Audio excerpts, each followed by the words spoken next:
So once again, most individuals live in the E area. You work for a company, you trade your time for money. If you want to earn money, you must work more hours. Another option is to work for a company that pays better. That's your only other option here, right? There is no passive income in this quadrant. Generally, when you clock out or you leave the building, that's when the income ends, right? If you don't work, you don't make money if you're in this quadrant, right?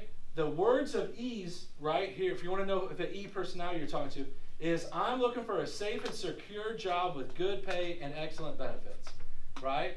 Let me tell you guys something about the last 20 years, right? The jobs that your parents and your grandparents had do not exist no more. It changed. When you guys and your generation decided they like the internet, I like Facebook, I like Instagram, I like the TikTok, you destroyed those jobs. So you don't get to have those things and those jobs, right? You know, like I have, grandparents who had pensions, right? And I'm like, what the hell is a pension? You guys ever heard of a pension? Right? You work somewhere for 30 years and then you retire, right? And they continue to pay you.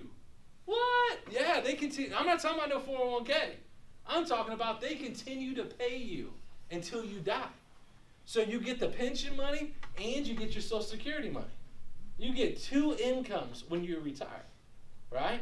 That doesn't exist no more, right? Back in 1993, they came up with this new thing called a 401k, and they convinced everybody, hey, you know what? We're not going to have pensions no more, but we're going to match your 401k. And people got all excited. Ooh, I got to manage my own money. Here's the problem. They didn't educate themselves financially to know how to manage their own money, right? This is going to be the biggest travesty you guys will see in the next 10 years. Every day, 10,000 people in the United States turn 65 years old, right? Like back in 2007, 2008, our office actually sold Medicare supplement.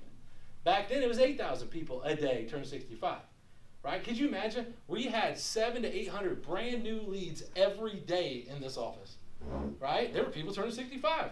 There was a script. Hey, happy birthday. Oh, my birthday's next month. Well, hey, congratulations. Anybody talk to you about your Medicare yet? No. Well, hey, can we come by today? Sure, right? Hey, make me some coffee. Great. That was the script. I just trained you all to sell Medicare.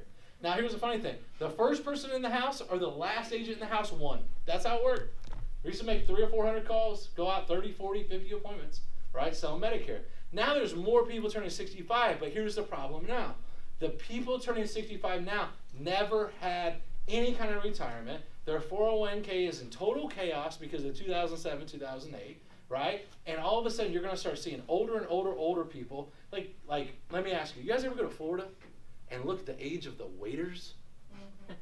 You're like, why the hell is Granny, not even Grandma, it's her mom, serving me at Texas Roadhouse? Like I go to Texas Roadhouse and Fishers and everybody's 19. I don't feel bad about go get me another damn drink, right? But when I'm in Florida at Texas Roadhouse, you're like, can I help you walk with that damn tray? Because you're so old, right? That is just a glimpse of what's going to happen, right? As people turn 65 and get older, they're going to retire and they're not going to have enough money. They're going to outlive their money, right? And so all of a sudden you're going to see this huge workforce. You know what, young people, your biggest competition is going to be in the next 10 years? Somebody who's 65 with 40 years experience who's willing to do it cheaper than you are. See, what it used to be for the last 20 years, right, was that you got young people were in competition with older people. And that older people, had experience and had an expectation, right? Well, I deserve this, I deserve that because I got 40 years experience. And a young person would come out of IU and be like, yo, I'll do that for 30. You know what I mean? Because with 30, I can afford my apartment, get a new car, right? And at least she might come over and hang out, right? Well, now young people are starting to feel entitled, right? And they're going to be like, hey, I'll still do it for 30, but then the old person's going to come back and say, you know what, I'll do it for 25 because I got to get my prescription and I got to survive.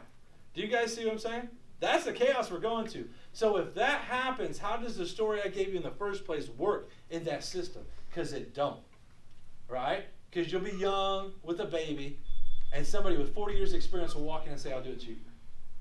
Now what are you doing? Do you guys see what I'm saying?